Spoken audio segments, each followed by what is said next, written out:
Salamu alaikum ẹ̀yin tèmi ṣàlàáfíà lẹ wà gẹ́gẹ́ bí èmi point by two ṣe wà lẹ́ni happy women's day ẹ̀yin obìnrin alálùbọ́ríkà ẹ̀mí yín ó ṣẹ̀mí nínú àlàáfíà nínú ẹ̀mí gúngùn ẹ jèrè ọmọ ṣóyè yín ẹ ní àánú o lórí pé à ń ṣe women's day gbogbo ẹ̀yin ọkùnrin nítorí pé o ti ṣí ẹ intimacy pẹ̀lú obìnrin ó wá dìtà láti máa ṣó òhò rẹ̀ síta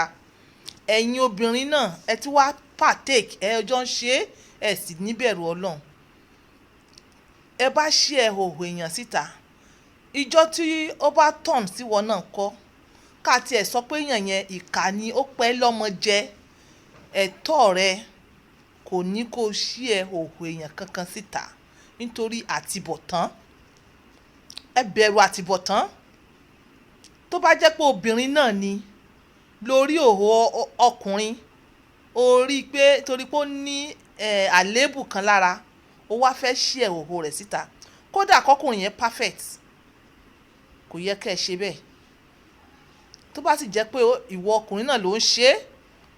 nítorí pé ó fẹ́ yẹ̀yẹ́ obìnrin kan no matter what ó níra láti ṣe bẹ́ẹ̀ ó wá ṣe bẹ́ẹ̀ ẹ wá fi ìpètè bá ṣe tán bẹ́ẹ̀ tán ẹ mọ bẹ̀bẹ̀ wà láìtẹ̀láì mẹ́tàlá yín ò tó bẹ́ẹ̀ ìwọ tó mọ̀ọ́mọ̀ tó cheat ọkùnrin ìwọ tó mọ̀ọ́mọ̀ tó cheat obìnrin nítorí fàyàlù ara yín àbí ẹ ṣe òhò ara yín nítorí trust ó wá dìsà láti ṣe ẹ picture rẹ̀ àléébù rẹ̀ èébù rẹ̀ ó ronú pé ó ní ọmọ ó lórí pé ó ní ìyá ó ronú pé ó ní bàbá ó ṣe ẹ òhò èèyàn síta ó ṣe ẹ òhò ọkùnrin síta ó ṣe ẹ òhò obìnrin síta ẹ jẹ̀yà rẹ̀ ẹ máa jẹ̀yẹ̀ ṣe eré eléyìí kò kí ń ṣe oògùn kò kí ń ṣe oògùn spiritual ni ìwọ tó bá mọ̀ pé wọ́n cheat ẹ tí wọn ò bá cheat ẹ ò gbọ́dọ̀ ṣe spiritual thing yìí o torí pé kí n tí wọn ò bá cheat ẹ tó bá lọ ṣe wọ́n nílélẹ̀ ó máa yílé ẹ lórí ìran rẹ méje ló máa yílé lórí bẹ́ẹ̀ tí wọ́n bá cheat ẹ especially pé lórí ìhòhò tìn yìí lórí ìhòhò tìn yìí tí ẹ náà sì kọ̀ tí ò tọrọ àforíjì kó yọ́nú sí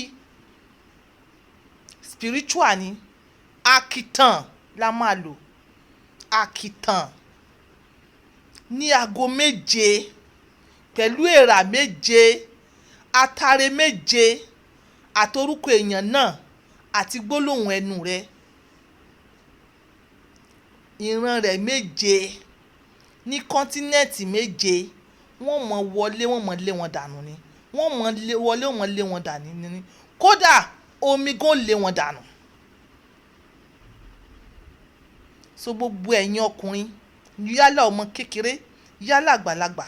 tẹ́ ẹ̀ ń gbọ́rọ̀ yìí tẹ́ ẹ wà nínú ìbàjẹ́ tẹ́ ẹ fẹ́ mọ́ fi hò èèyàn mọ́ dẹ́rù bàyàn nítorí intimacy tí wọ́n ní ọ̀pọ̀lọpọ̀ àwọn opó lóbìnrin wọn náà wò márì nítorí ìwà báyìí ọ̀pọ̀lọpọ̀ opó ní ọkùnrin náà both men and female náà wò márì nítorí ìwà burúkú ìwà ìkà so that is it solution nìyẹn àmọ́ ìwọ tó bá yẹ kí wọn ò cheat ẹ tó mọ̀ọ́mọ̀ fẹ́ lọ ṣerú nǹkan báyìí ìwọ ni gbogbo kìíní yẹn máa bọ́lé lórí tẹ́ ẹ̀ ní bọ́m̀bẹ̀ ẹ̀ dènà kà wọ́n ṣí ẹ̀ ò èèyàn síta kò í ṣe nǹkan tó dáa wàá jẹ́nu ẹ̀ ọmọ rẹ̀ ó jẹ́nu ẹ̀ ìyálàyà rẹ̀ ó jẹ́nu ẹ̀ ọlọ́run nífẹ̀ẹ́ sí nǹkan no matter what there's a way tẹ́ fi ń báyàn wí kò kí ń ṣe pé ẹ̀ ń fi ọ̀rọ̀ báyìí fi ń báyàn wí ẹ bá ṣe ìhò èèyàn síta kò ṣe wá lẹ́nìtìn àmọ́ kí nìdí tí ọlọ́run dá tó fi ṣí ẹ̀hò èèyàn síta tí wò lè dá ọ̀rọ̀ mi ò jù bẹ́ẹ̀ lọ happy women's day ẹ ṣe ọgbọ́n ṣóyé yín ẹ ṣe ọgbọ́n this is on point by two using my words for others bye for now.